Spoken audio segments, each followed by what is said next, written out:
Ceylon diary අපේ අලුත් YouTube channel එකට ඔයාලව සාදරයෙන් පිළිගන්නවා. මේ අපේ පළවෙනි වීඩියෝ එක. මේකදී අපි බලමු Gopro ලගේ warranty claim එක කොහොමද ලබා ගන්න කියලා.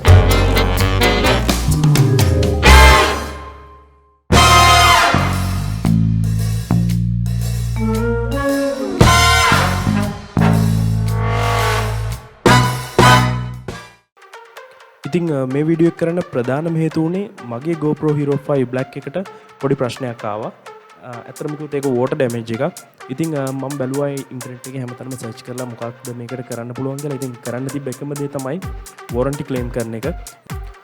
ඉතින් GoPro ලා අපිට විශේෂ අවස්ථාවක් දීලා තිනවා. ඉතින් අවුරුදු දෙකක වගකීම් කාලයක් යාලා ලබා දෙනවා. ඉතින් යාලා කියන්නේ මොකක් හරි ප්‍රශ්නයක් වුණොත් යාලා ඒක ෆික්ස් කරලා දෙනවා කියලා අනිවාර්යයෙන්ම. ඉතින් අපි බලමු මේ වැඩේ හරියටම යාලා කරනවද කියලා. මුලින්ම ඔයාලා යන්න ඕනේ GoPro site එකට. ඊට පස්සේ පොඩක් site එකේ පල්ලෙහාට යන්න. එතන තියෙනවා contact support කියලා වෙනම tab එකක්. ඒක click කරන්න. ඒක click කරාට පස්සේ ඔයාලට මේ වගේ window එකක් එනවා. ඒකේ පල්ලෙහාට යන්න. පල්ලෙහාට යනකොට පොඩි form එකක් තියෙනවා. ඒක fill කරන්න. ඔයාගේ first name, last name and email address තමයි එතන දාන්න ඕනේ. ඊට පස්සේ live chat කියන බටන් එක click කරන්න. පල්ලෙහා description එකේ මේ හැම link එකක්ම දාන්නම් ඔයාලට ලේසි වෙන්න. ඊට පස්සේ live chat කියන බටන් එක click කරාට පස්සේ ඔයාලට ආයේ මේ වගේ පොඩි form එකක් එනවා. ඒකත් අර විදිහටම fill කරන්න. name, email address දාලා ඒක fill කරන්න.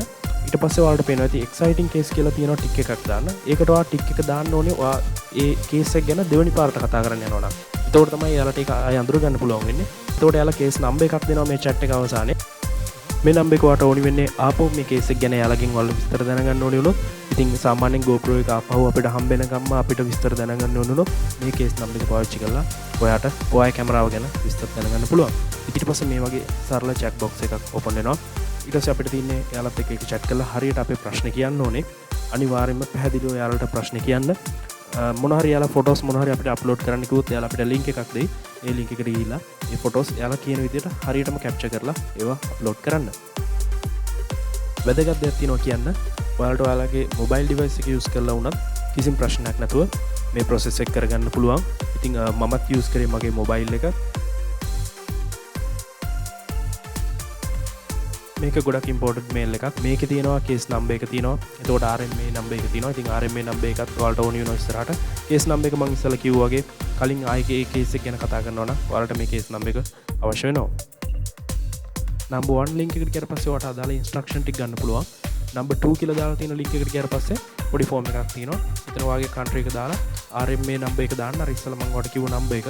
ඊට පස්සේ ඔයාලට UPS label එක create කරගන්න පුළුවන්. ඒ ක්‍රියේට් කරගත්ත UPS label එක තමයි තියෙන්නේ. මේල්ස් වල පොඩ්ඩක් පල්ලෙහාට ගිහලා බලන්න මේ වගේ තව ෆෝම් එකක් තියෙනවා. ඒකත් ඔයාලා print එකක් ගන්න. ඊට පස්සේ ඔයාලා commercial receipt එක දෙනවා. මේකත් ඔයාලා print එකක් ගන්න. මතක තුමේ හැම එකකින්ම copies 3 ගානේ ගන්න. මොකද මේ හැම එකකින්ම 2 ගානේ අපි යාලට යවන්න ඕනේ. ඔයාලා මතක ඇතුව කැම් එකේ තියෙන බැටරි එකයි chip එකයි අයින් කරන්න ඕනේ. මොකද එයාලා අපිට මේල් එකක් දාලාම කියනවා අනවශ්‍ය accessories ඔක්කොම එයාලා අයින් කරන්න කියලා. මොකද එයාලා ඉල්ලන්නේ අපෙන් කැම් එක විතරයි. ඊට පස්සේ ඔයාලා පරිස්සමෙන් මේ විදිහට කැම් එක රැප් කරගන්න. මොකද ඔයාලා මේක කුරියර් කරලා යවන්නේ. මේ විදිහට පරිස්සමෙන් ඔයාලා කැම් එක රැප් කරගන්න. UPS site එකට ගියාට පස්සේ ඔයාට ඔයාගේ online tracking number එක දීලා online ඔයාට අප්ඩේට් වෙන්න පුළුවන් ඔයාගේ කැම් එක කොහෙද තියෙන්නේ කියලා. කොල්ලපිටියේ තමයි මෙයාලගේ head office එක නම් තියෙන්නේ. මං ගිහලා බාර දුන්නේ එතෙන්ද. පල්ලෙහා description එකේ මම මෙයාලගේ contact details ඔයාලට දාන්නම්. එතකොට කොළඹින් අවට ඉන්න කෙනෙක්ට උනත් මෙයාලව contact කරගෙන ඔයාලගේ ආවට branches තියෙනවද කියලා දැනගන්න පුළුවන්.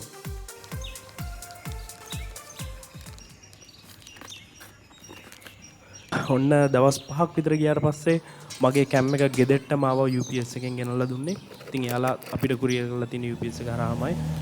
අපි බලමු අලුත් කැම් එකක් ඒවලද නැත්නම් තියෙන එකම රිප්ලේස් කරලා ඒවලද කියලා.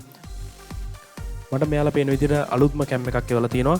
ගොඩක් සතුටුයි මෙයාලගේ සර්විස් එක ගැන. දවස් 5ක ඇතුළත කාලයක මෙයාලා රිප්ලේස්මන්ට් එක කරලා අලුත්ම කැම් එකක් ගෙදෙට්ටම ඒවලා තියෙනවා. ඔයාලා දෙන ඩීටේල්ස් එක තමයි මේක ඩිපෙන්ඩ් වෙන්නේ. ඔයාලාගේ කැම් එකේ එච්චර ලොකු ප්‍රශ්නයක් නැති වුණොත් සමහරට තියෙන එකම හදලා එවන්නත් මෙයාලා පුළුවන්. අපි අපේ අලුත්ම කැම් එක පොඩ්ඩක් එළියට බලමු කොහොමද මේක යූස් කරන්න කියලා. පරණ එක විදියටම කිසිම ප්‍රශ්නයක් නැතුව මේක වැඩ කරනවද කියලා පොඩ්ඩක් යූස් කරලා බලමු. බොක්ස් එකෙන් නම් වෙන මොකුත් අඩංගු වෙන්නේ නැහැ. කැම් එක විතරයි මෙයාලා අපි ආවපු විදියටම එයාලා අපිට කැම් එක රිප්ලේස් කරලා ඉවලා තියෙනවා.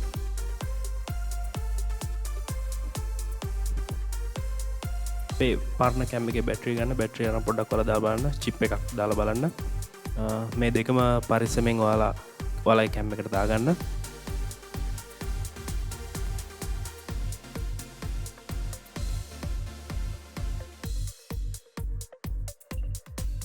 අලුත් කැම් එකක් සෙටප් කරගන්න විදිහට මේක ගානට සෙටප් කරගන්න තියෙනවාට. ඉතින් මුලින්ම ලැන්ග්වේජ් එක සිලෙක්ට් කරගන්න. ඊට පස්සේ ටයිම් ඩේට් ටික ෆික්ස් කරගන්න. ඔයාට අවශ්‍ය සෙටින්ග්ස් ඔයාට අවශ්‍ය විදිහට හදාගන්න. ඊට පස්සේ ඔයා මේක ෆෝන් එකත් එක්ක ලින්ක් කරලා බලන්න. ප්‍රශ්නයක් නැතුව වැඩ කරයි. පොඩි සැම්පල් ෆොටෝස් වගේකුත් මම අරන් බැලුවා. ඉතින් කිසිම ප්‍රශ්නයක් නැතුව වැඩ කරනවා. අවසානයේ කියන්න තියෙන ඉතින් thank you GoPro. දවස් 5ක් වගේ ඇතුළත මගේ කැම් එක යවලා ඒකයි හදලා ලංකාවටත් එවලා තිබ්බා. ඉතින් මගේ අතර දවස් 5ක ඇතුළත කාලයක් තුල හම්බුණා. ඉස්සරහට මේ වගේ ගොඩක් වෙනස් විදිහේ වීඩියෝස් කරන්න බලාපොරොත්තු වෙනවා අපි අපේ channel එකෙන්. ඉතින් subscribe කරන්න අපේ channel එක. පල්ලෙහා තියෙන රතු පාට බටන් එක click කරලා like and share කරන්න අපේ videos. ඔයාලට මොනවා ප්‍රශ්නයක් තියෙනවා නම් පල්ලෙහා comment box එකේ comment එකක් දාන්න. ඔයාලට මේ සම්බන්ධයෙන් මොකක් හරි experience එකක් තියෙනවා නම් ඒකත් අපිත් එක්ක share කරගන්න කියලා ආරාධනා කරනවා. මේ වගේ අලුත්ම වීඩියෝ එකක් එක්ක නැවත වතාවක් අපි හමු වෙමු.